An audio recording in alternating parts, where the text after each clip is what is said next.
Buenos días. Buenos días, mi nombre es Marilena Sánchez Chávez, soy enfermera quirúrgica y enfermera maestrante de la carrera de la maestría de Administración de los Servicios de Salud. Pues en este día quiero agradecer a la Asociación de Enfermeras Especialistas y Maestras en Tanatología por la invitación para compartirles este tema que ha sido de gran relevancia, ¿sí? Por todo este acúmulo de enseñanzas durante este año, donde ha estado activa una pandemia, ¿sí? Y yo vengo a desarrollar el tema paciente, mejora del entorno en la atención del paciente COVID. Claro que ha habido mucha enseñanza, demasiada enseñanza. No es nada nuevo en cuanto a las técnicas, porque todos sabemos las técnicas de aislamiento. Las nuevas generaciones, pues sí, hay que estarles recalcando a los pasantes de enfermería y sobre todo los estudiantes y pasantes que fueron retirados del campo hospitalario por la situación que se presentó, ya sea por falta de equipo de protección o por no exponer a tanta gente durante esta pandemia. Pues sí, iba a ser difícil estar en lo que es la enseñanza y nosotros también aprendiendo, adquiriendo nuevos conocimientos en esta nueva enfermedad que ya por la pandemia continúa, la pandemia está activa, pero pues ya fue declarada una enfermedad una endémica, lo que ya va a ser de uso cotidiano tratar con un paciente de este tipo. Así cuando, por ejemplo, en experiencia personal, nos tocaron otras pandemias como son la aparición del HIV a principios de los 80 apareció, pero nosotros como práctica, yo empecé la enfermería así de manera profesional pues en el año 90 y ya nos tocó atender los primeros casos de pacientes con HIV o de la misma forma la pandemia de la influenza que fue en el 2009, que no tuve tanto contacto con esta situación por no estar en áreas críticas, pero sí hubo uno que otro paciente que tuvimos que proporcionar los cuidados y a la vez aprender de ello conforme avanzó lo que es la pandemia, que no duró el tiempo que ha durado esta contingencia sanitaria, pero que de la misma forma ha dejado grandes enseñanzas donde realmente con tanta información que nos atiborró, que nos bombardeó, pero también entró el miedo, esas debilidades como todos seres humanos que tenemos, el miedo, la zozobra, la incertidumbre de saber cómo manejar a un paciente, la falta de equipo de protección al inicio de esta pandemia, pero de la misma forma hay que agradecer pues las enseñanzas adquiridas y de esta forma vengo a transmitirles pues lo que es la experiencia adquirida durante ya más de un año que hemos estado en contacto con estos pacientes, que ha disminuido, sí, ha disminuido, pero no hay que bajar la guardia. La pandemia continúa, esto va para rato, ¿sí? Y es importante recalcar y me da gusto, ¿sí? Compartirles lo que es este tema y sobre todo a las nuevas generaciones, a ese personal, a esos estudiantes, a esos pasantes en formación que están aquí también escuchando lo que es este curso. Pues me da gusto saber que hay iniciativa de, de estar aquí aprendiendo y sobre todo todas las enfermeras o el equipo multidisciplinario que acudió al llamado para saber más de este tema. Como personal de salud debemos de estar informados qué es lo nuevo que está apareciendo para no caer en esa desinformación y así transmitirla. Somos agentes de cambio donde realmente tenemos que propiciar la información y no dejarnos ir por falsas noticias, ¿sí? ¿Qué fue lo que afectó más el desarrollo en esta contingencia? Pues la desinformación que llegó en cascadas, en grandes volúmenes, o sea, en la pandemia del 2019 de lo que es la influenza, pues hubo menos información.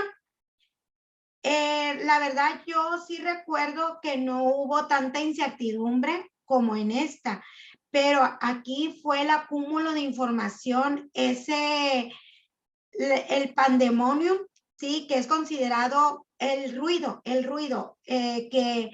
que contribuyó al miedo, ¿sí? Yo les tengo que reconocer que al inicio, cuando ya se avecinaba y decían, se hablaba de una manera remota que habían aparecido una serie de casos en China.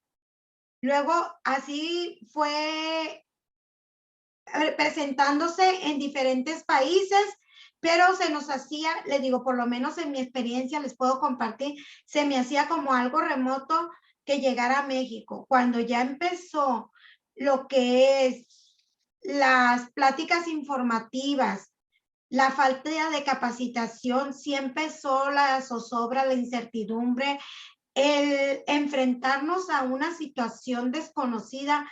Claro, el cambio da miedo, el cambio da incertidumbre, pero tuvimos que adecuarnos y ir aprendiendo poco a poco conforme se fue desarrollando lo que es esta contingencia sanitaria. De la misma forma, les dije que quiero abordar el tema de una manera poniendo todo el entorno. ¿Y cómo definir lo que es el entorno? Son todos esos cambios, todas esas características culturales, políticas, económicas, profesionales, que van a redituar en la atención a un paciente de la enfermedad que pongamos. Pero pues en específicamente aquí lo voy a enfocar en la mejora de la atención del entorno, mejorando el entorno del paciente COVID. Y les vuelvo a repetir, ese entorno tiene que ver con todo lo que nosotros como profesionales en el área de la salud contribuyamos para que esta atención sea de la manera adecuada, porque aquí va inmerso todo el equipo multidisciplinario, desde la persona que da de alta o ingresa al paciente al sistema para poder proporcionar la atención desde ahí, o nosotros como promotores de la salud, que se acerca a un familiar o una persona y nos pregunta sabiendo que somos, que pertenecemos a lo que es el sistema de salud y dar la información adecuada, ¿sí? Quitar todo ese miedo que gira en torno de la enfermedad, que no debemos de minimizar los riesgos, claro, no los debemos de minimizar, pero sí contribuir de una manera asertiva a que esto vaya fluyendo de una mejor manera. Ya ahorita nosotros tenemos el antecedente como personal de salud, no sé si todos los que están aquí, pero por ejemplo, en el centro donde yo laboro, pues sí, ya la vacunación va avanzada y eso te da un poco más de seguridad, ya el saber que contamos con una vacuna donde el personal está cubierto para enfrentarnos a esta situación. Y por ende les digo, pues el entorno son todas esas situaciones desde que tú entras al hospital, las cosas internas del hospital y las cosas externas que contribuyen para atender a un paciente. Si nosotros como capacitadores o promotores de la salud, los que proporcionamos la atención y más, no quiero excluir a nadie, pero más esa figura que representa la enfermería para el cuidado, pero no nomás quedarnos con el cuidado del paciente, sino con el autocuidado de nosotros. O sea, no podemos cuidar sin cuidarnos a nosotros. Y eso fue una de las grandes enseñanzas que nos dejó al sistema de salud a nivel nacional y a nivel mundial, donde hemos tenido pérdidas de personal que fue de una manera muy considerable, tanto personal médico, personal paramédico o incluso de otras ramas, pero también hay que estar preparados. A esto es a lo que nos vamos a dedicar toda la vida. Si nosotros elegimos ser parte de lo que es el sistema de salud, pues tenemos que estar preparados, tener la información adecuada. Lo que no sabemos, pues estar en cursos de actualización. Sí, también de esa forma, como la institución donde tú laboras contribuyó para que tú tuvieras una preparación adecuada, si hubo capacitación, no nada más lo que es referente a la enfermedad, sino que si hubo capacitación o hubo ayuda psicológica, las cargas de trabajo la sobrecarga, más bien llamarlo así, la sobrecarga de trabajo, a lo nuevo que nos enfrentábamos, al adecuarnos a un equipo de protección. Miren, mucho tiempo fuimos descuidados, sí lo quiero decir, porque tengo que adecuarme y tengo que ubicarme en el hospital. Yo trabajo en un hospital de segundo nivel, ¿sí? Que igual de la misma forma hay falta de recursos, pero yo recuerdo cómo atender a un paciente con tuberculosis, cómo atender a un paciente con influenza de una manera no adecuada. Y eso vino a poner en evidencia la falta también de pericia de nosotros como personal de salud, de no utilizar lo adecuado. A lo mejor en tu medio no había, pero también como personal preparado y capacitado y teniendo la información adecuada, también tenemos que exigir lo que nos corresponde. Y volvemos a lo mismo, y voy a mencionarlo en toda la plática. No podemos cuidar si no nos cuidamos. Y entrar en lo que es en el tema. Miren, esta frase me gustó y la coloqué aquí, porque pandemias ha habido durante el largo el transcurso de lo que ha evolucionado la humanidad. Enfermedades nuevas que aparecen y en poco tiempo han atacado a toda una población que eran capaces de atravesar fronteras. ¿Cómo nos hemos dado cuenta que el virus no respeta fronteras, territorios, países, personas, niveles económicos, socioculturales? La enfermedad se va a presentar y convertirse en lo que es una pandemia, atravesar fronteras, recorrer países y cambiando el destino de los lugares donde vivimos, y las personas que vivimos en ese entorno nos vemos afectadas. Esta frase me gustó y la adecué a lo que es esta contingencia sanitaria que estamos viviendo.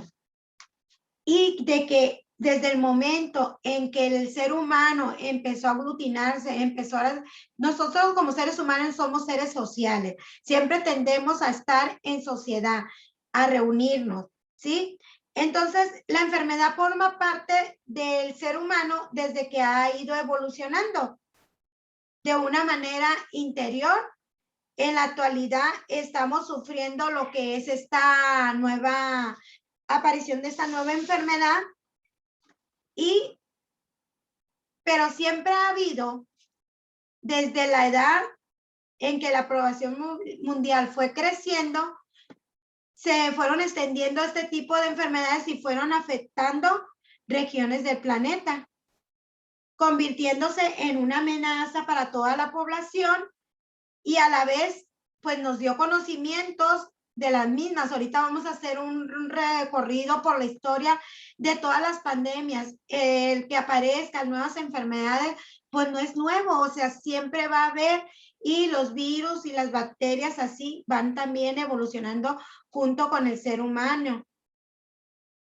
Posiblemente han cambiado o han influido decisivamente en el curso de la historia, por supuesto que sí, y ha habido casos aterradores donde en una de las pandemias que han atacado a la humanidad, más del 50% de la población desapareció y pusieron en jaque a la misma. Hemos evolucionado, hay mucha tecnología, ha habido demasiado avance en el ser humano, pero cuando nos enfrentamos a este tipo de situaciones, ¿cómo somos vulnerables? Y tenemos que estar preparados para enfrentar dichas contingencias. Empecemos por ese recorrido durante la aparición de lo que haya registro en la literatura de lo que es la primera pandemia, y se llamó la peste del Justiniano. Fue en la ciudad de Constantinopla, en Grecia. Fue la primera epidemia, fue una peste de la que se tiene constancia, esta enfermedad, y con ello el miedo, claro, afloró el miedo, igual que en la actualidad con nosotros, afloró la histeria, igual no había tantos medios de comunicación, pero se tiene registro que fue en una ciudad de más de 800,000 habitantes y que se expandió de una manera muy exponencial. Y de ahí a todo el imperio que conformaba esta gran sociedad. Incluso el líder de esta ciudad enfermó, aunque terminó recuperándose. Pero también hubo miedo, hubo a lo mejor desinformación, se enfrentaron a esa situación como nos enfrentamos en la actualidad. Fíjense, ahorita hablamos de 800,000 habitantes. Estamos hablando de una cantidad descomunal a la actualidad de todos los casos a nivel mundial de lo que es el coronavirus. Pero solo como referencia para dar la información, aquí aparece otra pandemia, como es la peste negra. Y sigue habiendo brotes activos en la actualidad. Es una enfermedad ya conocida, y cuando la enfermedad o la humanidad se enfrentó al mayor brote fue a mediados del siglo XIV, entre el año de 1346 y 1353. Sin embargo, se ignoraba por completo tanto sus causas como su tratamiento. La humanidad ha sido atacada por diferentes enfermedades, pero pues ahorita, como estamos nosotros viviendo esta, pues fue la que nos afectó. De la misma forma fue lo que es la viruela, o llamado el virus de la variola, cuya afectación a los seres humanos es conocida desde hace por lo menos 10,000 años, y es la causante conocida por la viruela, que son pústulas que se aparecen en la piel de quien la sufría.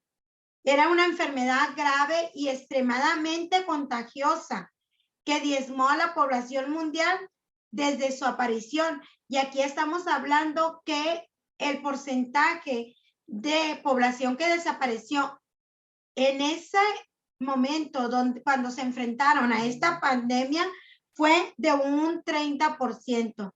La tasa de mortalidad alcanzó un 30% de la población que existía en ese momento a nivel mundial. Otra de las enfermedades que también aparecieron, sí, fue la gripe española, ya en el siglo pasado, en 1918. Durante los últimos meses de la Primera Guerra Mundial, en el 1914 a 1919. Se registró el primer caso de gripe española y fue bautizada así porque España se mantuvo como un país neutral durante la Primera Guerra Mundial y la información de la pandemia pues fluía de una manera precisa, no como los otros países que estaban inmersos en ese conflicto bélico donde la información se ocultaba, a diferencia de esos países implicados, y tratando de ocultar datos. Y aquí, pues cualquier parecido con la realidad es mera coincidencia. No quiero entrar en controversia, pero ¿cómo han estado fluyendo los datos? Si ha sido de una manera, ¿cuál es tu opinión? ¿Sí? Por la tarde quisiera escucharlos, quisiera que hubiera ese intercambio de opiniones. ¿Cómo has tú considerado que la información ha sido precisa, certera, veraz, oportuna? ¿Cómo han estado los registros de las muertes del personal de salud? Durante esta contingencia ha sido de una manera transparente. Sí me gustaría leerlos en el chat por la tarde e intercambiar opiniones para seguir creciendo y tener una información o cómo en tu estado, porque aquí a nivel nacional estamos intercambiando esa información. Sí, cómo ha sido en tu hospital, en tu grupo, en tu entorno, cómo ha sido ese desarrollo de esta pandemia. Y me salió un poquito porque sí quiero que esto crezca y que podamos intercambiar esas opiniones porque como personal nos sirven y tenemos que seguir creciendo durante este desarrollo, ¿no? Se trataba, volvemos al dato de la gripe española, se trataba de ocultar datos, ¿sí? España manejaba la información de una manera veraz porque fue uno de los países que se mantuvo de una manera neutral fuera de lo que es la guerra de este conflicto bélico. En tiempos posteriores apareció lo que es la gripe asiática. Ya empezaban con lo que es los primeros síndromes de respiratorios registrados por primera vez en la península de Yunnan, en China también. Y fíjense muy bien en los componentes de estos virus. El virus de la gripe tipo A, H2N2, de procedencia aviar, apareció en 1957 y en menos de un año se había propagado a todo el mundo. Para entonces, el papel de la Organización Mundial de la Salud, el brazo médico de la ONU, creado en 1948, diseñaba cada año una vacuna destinada a paliar los efectos de las mutaciones de la gripe. Pero como dato curioso, vean bien el dato, en menos de un año se había propagado por todo el mundo. ¿Cuánto tiempo necesitó esta nueva cepa de coronavirus? Porque ya hay datos establecidos en la literatura que el coronavirus no es nuevo. El coronavirus apareció en 1967, fue descrito. Y algunos, incluso en nuestro Instituto Nacional de Vías Respiratorias, de enfermedades respiratorias, ya hay casos donde mencionan algún tipo de coronavirus, pero para algunos de nosotros el nombre no nos era tan familiar. Dice aquí, en menos de un año se había propagado por todo el mundo. ¿Cuánto duró el coronavirus para atravesar fronteras, para diseminarse? Menos de un mes para ya estar en por lo menos 12 países. Para llegar a nuestro entorno, a nuestro México, tardó de 3 a 4 meses, de 3 meses. Y para llegar a lo que es nuestra comunidad, donde yo vivo, donde yo laboro, pues tardó más o menos de 3 meses y medio a 4 meses. Para cuando se presentó el paciente cero y ya hubo casos de COVID-19 en nuestra población. Aparece otro tipo de gripe y esta fue tan solo 10 años después de haber superado la gran pandemia de la gripe.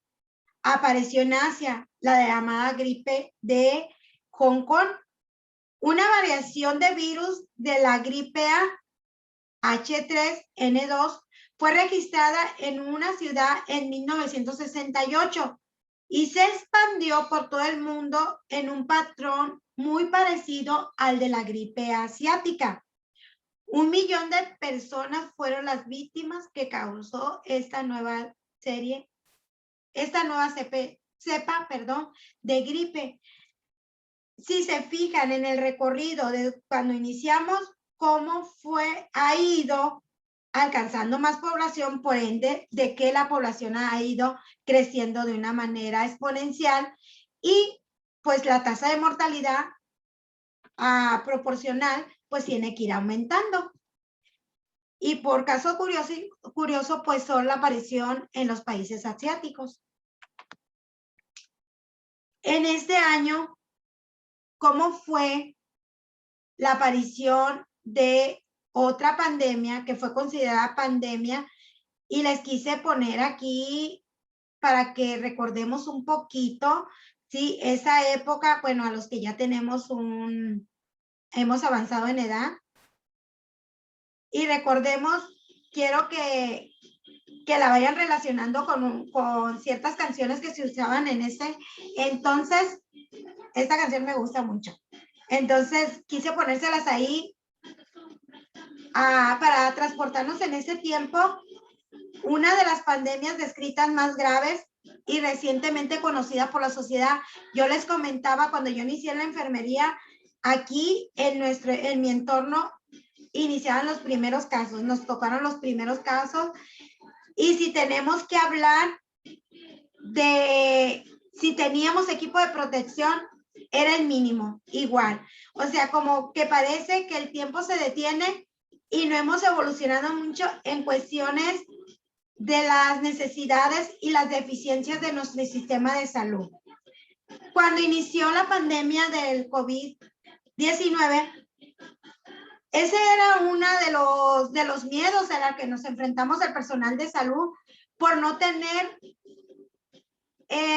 las cosas adecuadas para trabajar, el equipo de protección adecuado para poder dar esa atención oportuna a nuestro cliente.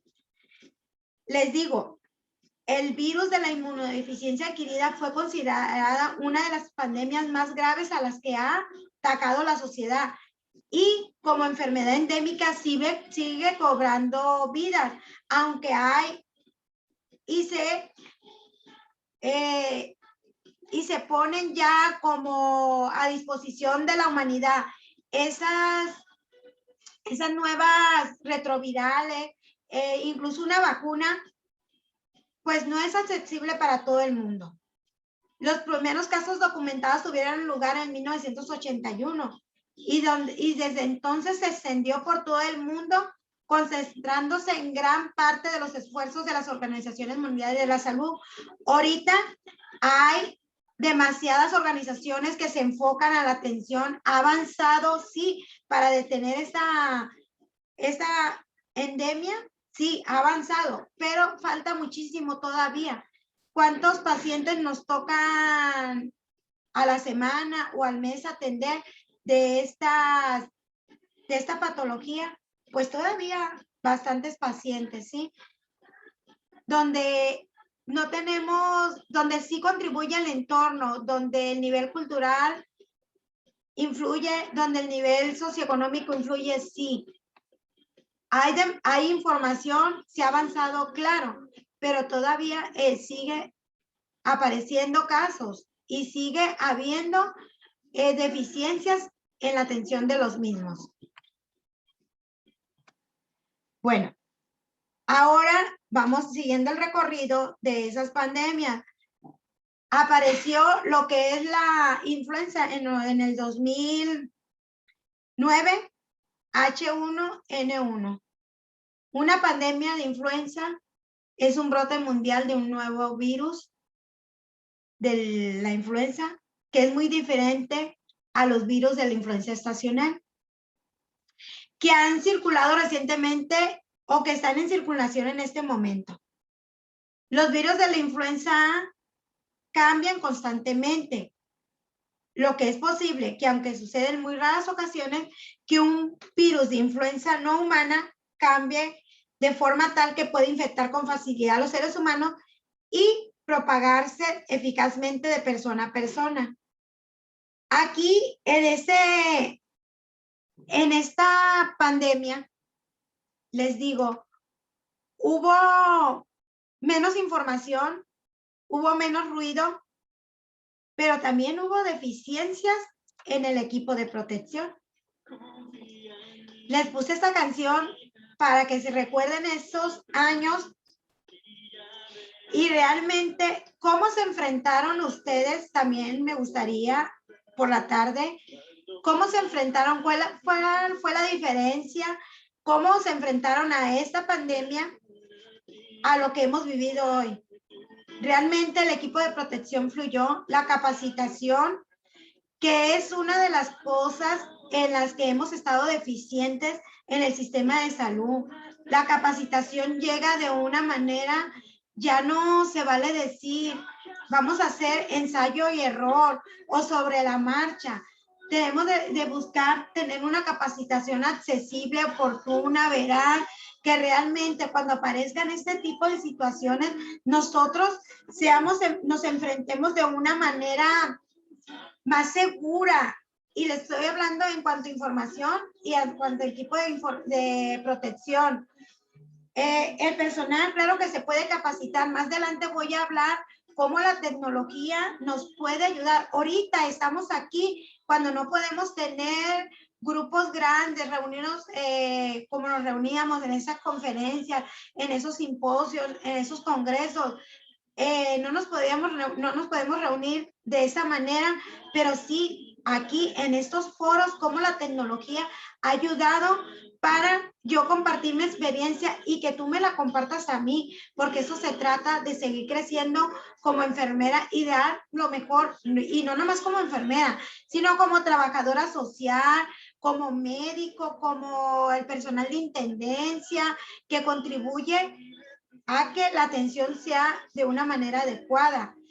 Una de las cosas que me alegró que durante el recorrido, para yo prepararme y buscar más información acerca de estos temas, vi que un trabajador social, y eso sí lo tengo que decir y aplaudirle, que se haya atrevido a hacer su postura y incluso compartir un artículo de cuál ha sido su experiencia, porque yo he escuchado, no sé ustedes, pero hay quejas del personal multidisciplinario que dice, ¿por qué siempre se toma en cuenta nomás a las enfermeras? ¿Por qué nomás a los médicos?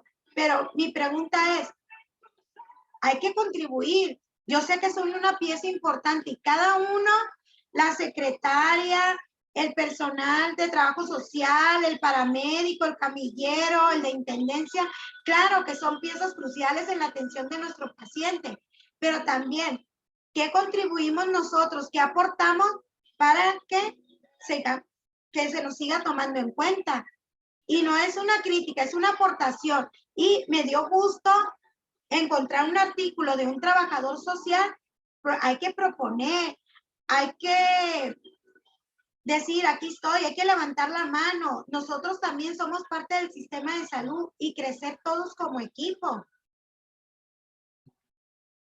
Bueno, aparece llegamos al recuento de los daños y del recuento de los años y aparecen a finales del 2019, aun cuando no se reconocía todavía la pandemia, sí decían que existía un tipo de enfermedad nueva en Wuhan, China, que se convirtió en el epicentro del brote de la neumonía de etiología desconocida. O como decían, sí, les digo, les tengo que compartir. Cuando yo escuchaba que decían, es un paciente que trae neumonía típica, o sea, no sabían el diagnóstico. Y sí como que era decir, asociarlo con COVID, ¿no? Y que no servía de tratamientos ya utilizados ante otra, por ejemplo, ante influenza o ante otro síndrome de respiración agudo. Y en poco tiempo los contagios fueron creciendo de una manera exponencial. Y no solo en China continental, sino también en diferentes países. Ya empezaba a haber ese ruido donde decían, ya hay una nueva presentación de neumonía atípica o de etiología desconocida. Y en tan solo, fíjense, ahorita que comentaba lo de la peste negra, lo de la viruela, perdón, o de la gripe española, es a diferencia de esos contagios que decían en un mes aparecieron o en tan solo un año, ahora en tan solo 10 días después fueron un total de 571 casos que habían sido reportados, más los que quedaron fuera en 25 diferentes provincias de todo China. Mientras que en la provincia de Hubei las muertes habían alcanzado ya 17 y se mantenían 95 pacientes hospitalizados en un estado crítico y que eran reconocidos así con el diagnóstico de una neumonía con etiología desconocida. Aquí les quise poner la epidemiología. Según el modelo de enfermedades infectocontagiosos del Centro de Colaboración de la OMS, la proyección que alcanzó este tipo de aparición de enfermedad, de posibles contagios, pudiendo llegar en tan solo de una manera rápida a 10,000. Entonces nos estábamos enfrentando a algo. El ruido no era de a gratis, pero sí había cierto temor, había cierta zozobra. Imaginen, no cede al tratamiento ya aplicado a otras patologías o a otros síndromes de respiración aguda. No cede ante el tratamiento ya conocido. Y aquí ya aparecía lo que es un médico oftalmólogo diciendo que no sabía qué era. Fue una de las primeras muertes del personal de salud en China. Él decía, no sé a qué nos estamos enfrentando, pero él estaba proponiendo que había la aparición de una nueva enfermedad que iba a atacar a la humanidad, aunque quizás no se le hizo tanto caso. A partir de ahí, el número de pacientes contagiados fue extendiéndose. Y el 30 de enero ya, hasta el 30 de enero, dice la literatura, ya menciona que a finales de noviembre ya había ciertos casos de neumonía con etiología desconocida. Pasó finales de noviembre, pasó todo diciembre y hasta el 30 de enero China reconoce, reportando un total de 9,692 casos en todo China. Te está hablando de una cantidad considerable. Y 90 de casos de diferentes países que ya estaba presente lo que es este tipo de enfermedad, como es Taiwán, Tailandia, Vietnam, Malasia, Nepal, Lanka, Camboya, Japón, Singapur, la República de Corea, Filipinas, India, Irán, ya se estaba extendiendo, Australia, Canadá, el continente americano, Finlandia, Francia, continente europeo, y Alemania. Entonces, el pandemonium, el ruido, la desinformación, ya estaba teniendo más bases, ¿sí?, de cómo se estaban presentando los casos. Aquí,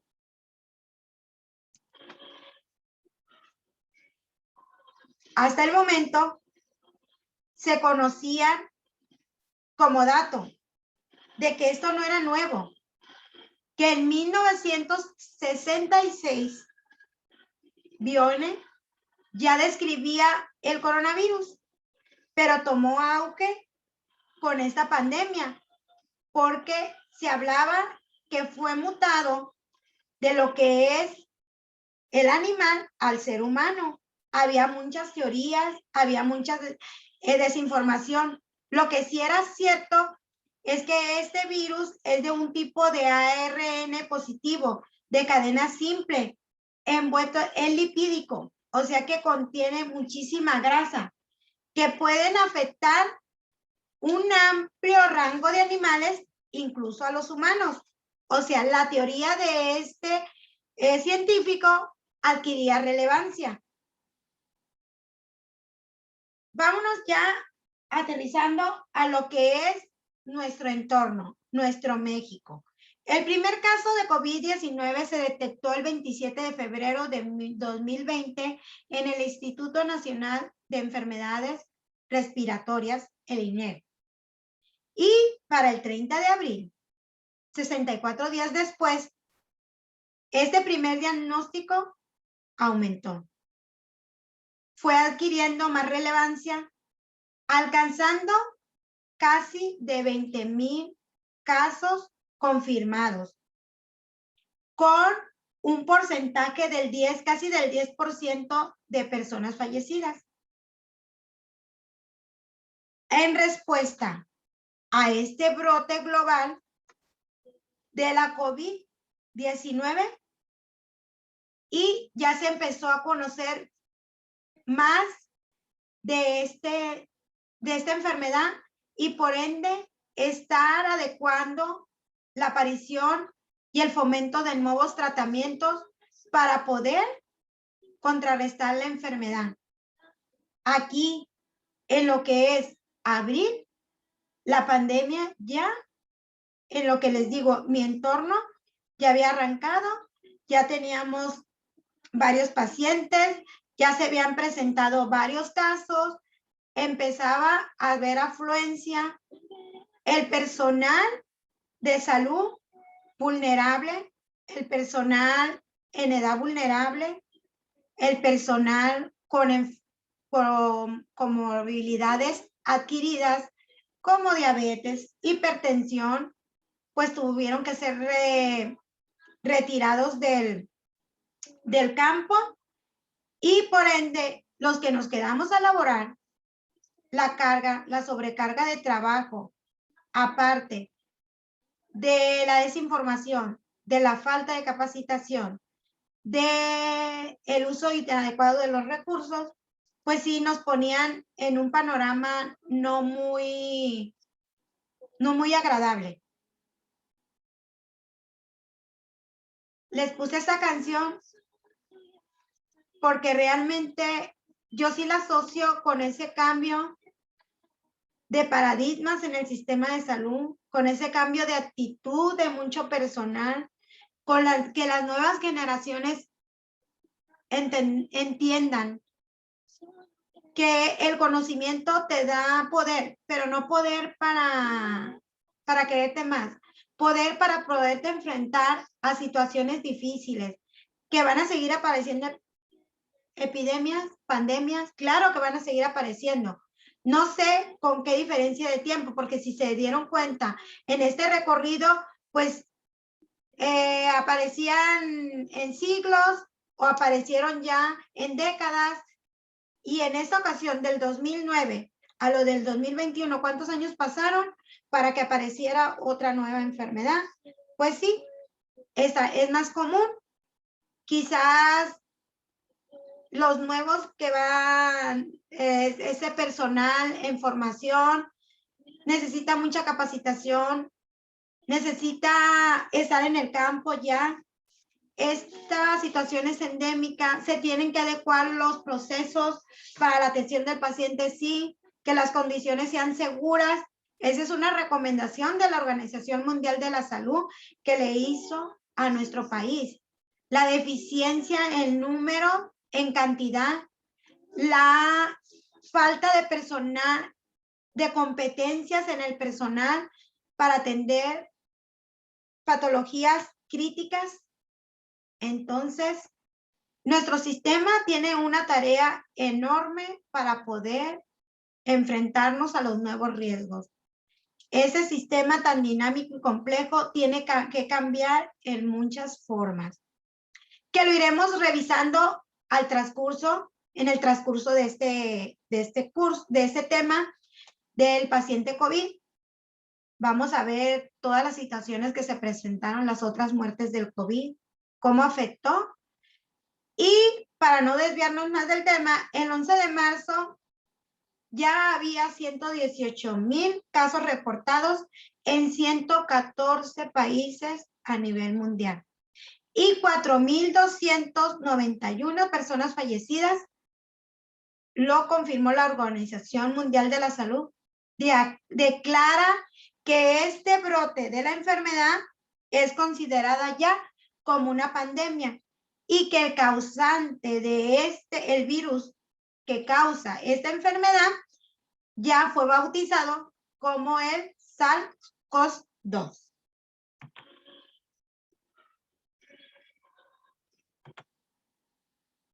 Vamos dejando de lado ya el recorrido por esa línea del tiempo en lo que es la aparición de las pandemias. Y ahora vamos a hablar de lo que es la capacitación del personal de la salud. ¿Cómo nos enfrentamos a esta pandemia? ¿Cómo fuimos capacitados? ¿Qué recursos nos dieron para podernos enfrentar ante esta situación desconocida? Revisando la literatura y revisando mi entorno, nos dimos cuenta pues que no fuimos ajenos a eso, que la capacitación se dio de una manera deficiente, que tuvimos tiempo para prepararnos, claro que tuvimos tiempo para reforzar aquellas técnicas tan básicas como es el lavado de manos, donde queda la evidencia de que tenemos muy poco apego al personal de salud, y no lo digo yo, hay estadísticas que lo respaldan este dato, pero yo me voy a mi institución, donde hay indicadores que se contraponen a esta información. O sea, ¿qué pasa? Acabamos de celebrar el 5 de mayo el Día Internacional del Lavado de Manos, pero realmente hagamos conciencia. Cuando nosotros acudimos a nuestro centro de trabajo, ¿qué es lo primero que tienes que hacer al llegar? Porque tú ya vienes de un entorno sucio. Entras al hospital, llevas tu uniforme, te cambias, en caso que te cambies ahí en el hospital. Pero lo primero que debemos de recurrir sería al lavado de manos. Nosotros somos portadores de fomites, somos portadores de virus y bacterias. Hacemos una buena desinfección al llegar a nuestro entorno, a nuestro trabajo, hacemos limpieza de nuestro aseo inicial realmente. Esto es para hacer conciencia. ¿A qué tanto contribuimos nosotros en nuestro entorno para que las cosas fluyan y sean de una manera adecuada? Y esa atención a nuestro paciente. Cuando tocamos a un paciente, las infecciones cruzadas, me protejo yo, protejo al paciente, protejo su entorno, Realmente reviso que sea la manera adecuada, fomento y reviso mis técnicas de aislamiento al atender pacientes con enfermedades infectocontagiosas y que entran en este rubro. Llevo mi equipo de protección, le doy la importancia adecuada, manejo de una manera eficiente los recursos que me da la institución. Tenemos como información que el sistema de salud colapsó, que el sistema de salud en una forma es deficiente, que tenemos pocos recursos, pero también como personal responsable, como personal capacitado, ¿hago buen uso de ese recurso? Esa es una de las preguntas y esa es una de las inquietudes que les quiero dejar aquí, que reflexionemos para crecer como profesionales. También durante este marco del desarrollo de la pandemia hubo una reunión donde se conmemora año tras año el Día Mundial de la Seguridad del Paciente, y estas fueron en las instalaciones del Instituto Mexicano del Seguro Social, donde se destacó la importancia de brindar seguridad al personal de salud. Aquí, en la institución donde yo laboro, en la que laboras tú, ¿cuál es ese programa o ese proceso que hay? Porque todo se enfoca, esto sí lo quiero destacar, cómo se enfoca a decir y que debemos, sí, yo no digo que no esté bien, pero ¿cómo decimos? Vamos a destacar la importancia de brindar la seguridad personal, la seguridad del paciente, pero realmente hay un proceso diseñado donde diga, vamos a revisar la importancia de brindar una seguridad adecuada al personal de salud. Y no estoy hablando solamente de enfermería, estoy hablando de intendencia, del paramédico, del camillero, de ese personal que recibe al paciente como primera línea de atención. Ese personal debe estar capacitado. ¿Y la capacitación fue adecuada? Pues de la misma forma en que protegemos a ese paciente, a ese cliente, a ese usuario, de esa misma forma debo de proteger al personal de salud, porque ese recurso quedó en evidencia que es el recurso más valioso. Entonces, aquí los paradigmas, los jefes, los administradores, los que están haciendo gestión, tanto enfermería o los puestos directivos, se deben de enfocar más, aun cuando estamos ya a un año, los conocimientos adquiridos se pueden seguir reforzando y dar una capacitación adecuada. Y capacitar no es dar prácticas informativas, no es nada más levantar una evidencia con fotos y firmas.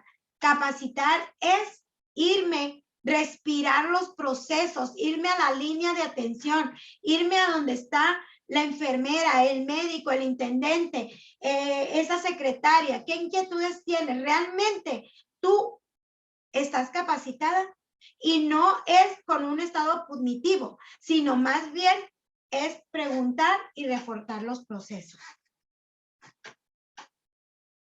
En este sentido, el secretario general del Consejo, como un dato, se los quiero dejar, de Salubridad General, resaltó que el personal de salud ha jugado un papel fundamental en el contexto de la pandemia. Yo, en mi punto de vista personal, no quiero que me llames héroe. No quiero que me pongas una capa que no tengo. Quiero que me des lo adecuado como sistema de salud para yo poder trabajar y desarrollar mi práctica y mejorar el entorno de mi paciente. Yo no quiero que me reconozcas con un diploma. Bueno, que me reconozcas con un estímulo económico, claro que sí, porque es adecuado. Miren, les voy a dar un dato. También por la falta de información. ¿Cuántos, yo les quiero hacer esta pregunta, cuántos de ustedes fueron reconocidos con un estímulo económico? Varios de nosotros sí fuimos reconocidos. ¿Qué es lo que nos merecíamos? Yo digo que no me merecía eso. Yo me merecía más, claro. Pero, ¿cuántas veces como parte de este sistema, vuelvo a decir complejo, realmente te han dado lo que te corresponde, pero yo volteo hacia atrás. Realmente nosotros como personal de salud damos ese empuje y no exigir, porque no es una exigencia, es un pedir que realmente a lo que yo hago sí merezco más. No sé qué es lo que piensen ustedes, también los quiero leer en cuanto que hagan aportaciones en esta cuestión. Tenemos que avanzar mucho, claro que tenemos que avanzar, pero también tenemos que buscar los medios adecuados y que se legisle y que se litigue para que enfermería, trabajo social, todos los que conformamos este equipo multidisciplinario avancemos y realmente estemos en el lugar que nos corresponde. Sí, nos dicen y nos reconocen a nivel público, son lo más preciado que ha habido durante la pandemia. Sí, no me lo digas ahí, dímelo realmente, que eso se refleje dándome lo que me corresponde, como también mi equipo de protección y mis recursos. Ya no están inmersos en tantas carencias y de todo tipo. Dicen crear capacidad sostenible en recursos humanos mediante la capacitación. La capacitación, y lo vuelvo a repetir, fue de manera deficiente. Una plática informativa no es capacitar. Una plática y que tú no corrobores que realmente el personal haya entendido o tenga bien claro el proceso, no quiere decir que ya esté capacitado. Y que tiene que ser por multisectores. Ojalá que no nada más se quede ahí en la plática, que no nada más se quede en un escrito, que realmente se lleve a la práctica y que esto nos sirva de experiencia para ser mejores como personal de salud, que las competencias se desarrollen, que haya más especialidades, que qué bueno que existan esas asociaciones donde estén fomentando y divulgando el conocimiento, y que estemos más en contacto, que utilicemos la tecnología para estar más reforzados, que mi experiencia te ayude, que yo pueda ayudar a una persona que esté en Chiapas, que tenga un problema con un proceso y que diga, ¿cómo lo haces tú? Y ayudarnos todos como gremio para ser mejores y que la seguridad tanto del paciente mejore como mejore la seguridad del personal, porque tenemos que cuidarnos. El autocuidado es importante y no solamente hablando en capacitación, el autocuidado, cómo me protejo. Yo como promotor de la salud, primero aplico los principios básicos, realmente me cuido, realmente me atiendo, porque como que pasa, es paradójico o es un contrasentido, que como que no tomamos en cuenta que también el personal de salud nos enfermamos, claro que sí. Y ya para terminar, les digo, la capacitación en línea, ¿ha habido resistencia de cierto personal? Sí, ha habido resistencia, que tiene deficiencias, claro, como también hay deficiencias en la capacitación de manera presencial, que aquí nos enfrentamos a un dilema. La capacitación y añoramos. ¿Cuántas veces no hemos dicho la frase, éramos felices y no lo sabíamos? En esa capacitación tradicional, donde íbamos a foros, donde íbamos a congresos, donde realmente teníamos ese intercambio de conocimientos, pero también los podemos adecuar en línea, buscar esas plataformas gratuitas, buscar un medio adecuado donde todo sea accesible, ¿sí? Donde las asociaciones estén fomentando ese intercambio de una manera fluida esa información y que haya respaldo de tal y que vaya en pro del crecimiento de la profesionalización o profesionales como de la salud en todo el ámbito laboral, no solamente en enfermería, no solamente el médico, no solamente el trabajo social, sino todo el equipo multidisciplinario, que también fomentemos la educación para la salud del personal mismo, vaya la redundancia, el autocuidado, tú ir a un programa de seguimiento. ¿Cuántos compañeros nos tocó vulnerables y eso va a hacer ruido? ¿Cuántos nos tocaron pacientes de enfermeros? Bueno, voy a hablar de mi entorno, de los enfermeros, trabajadores sociales o de esos que tengo cerca. ¿Cuántos nos tocaron que se fueron a resguardar por una comorbilidad, como la diabetes, la hipertensión, y algunos llegaron con hemoglobina glucosilada por arriba de 10. ¿A qué nos dedicamos? Nos dedicamos a descansar, nos dedicamos a cuidarnos, a resguardarte de una enfermedad. Cuando te fuiste del hospital tenías 20 kilos menos, entonces aquí sí tenemos que ser más responsables en nuestro autocuidado. Y en este 2021 ya se cambió la fecha, que ya no es el 6 de enero, el Día de la Enfermera, etcétera.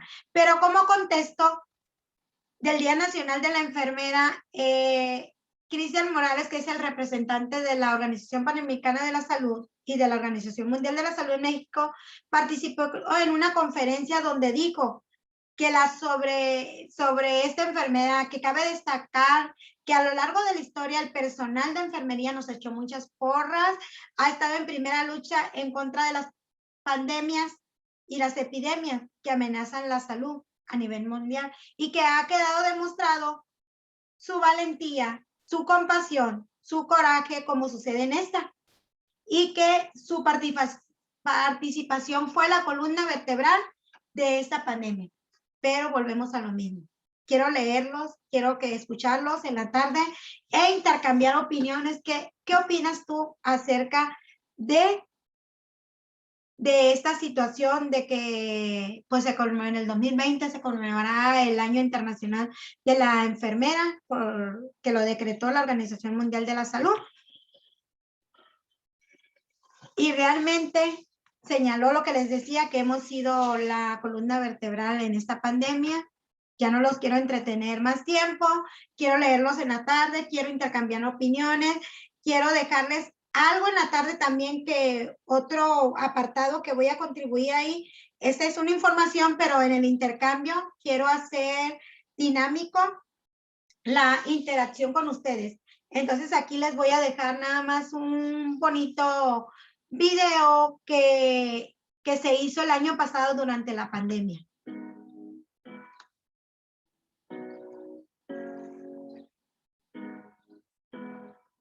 Hoy, Día Internacional de Enfermería, queremos festejarlo invitándote a quedarte en casa. Y te anotamos a la hora de la televisión. ¿Qué esperas de que te algo? Yo sé que estás ahí. Aquí estaba la primera plática informativa que nos dieron ahí en el hospital donde yo laboro. El equipo de protección que empezamos a usar cuando era el adecuado. Ahí llegaron los equipos de protección ya de una manera más fluida. Vean el tipo de bata que utilizamos al inicio. El cubrebocas no adecuado para atender este tipo de enfermedades. Ya fue fluyendo el equipo. Ya llegaron las caretas. Sobre la marcha aprendimos la capacitación.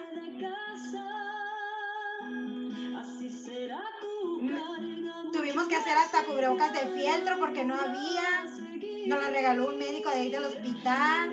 El uso adecuado de estas mascarillas, inadecuado, perdón. Ya ahí había más equipo de protección. Ahora sí, ya más en forma. Fuimos avanzando durante la pandemia. Ya llegó el N95, que nos dio más tranquilidad.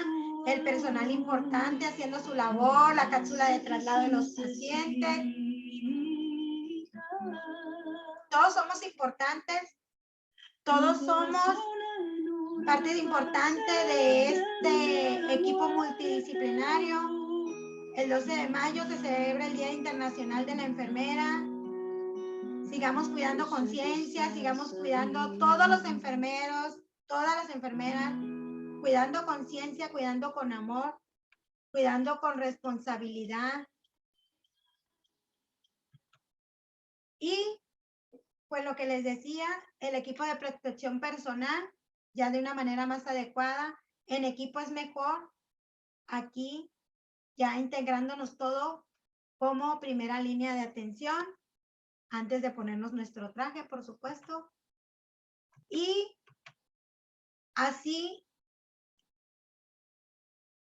compañeros, con esto quiero darles las gracias por estar aquí. quiero agradecer otra vez a la asociación. En la tarde haremos esto más dinámico, interactuemos. La enseñanza que nos deja esto, hay que estar en continuo desarrollo, en continua capacitación. Me voy a despedir por el día de hoy.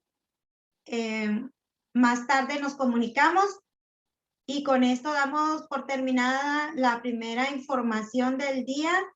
Bueno, perdón, la primera información de lo que iremos desarrollando durante este curso. ¿Sale? Por su atención, muchas gracias.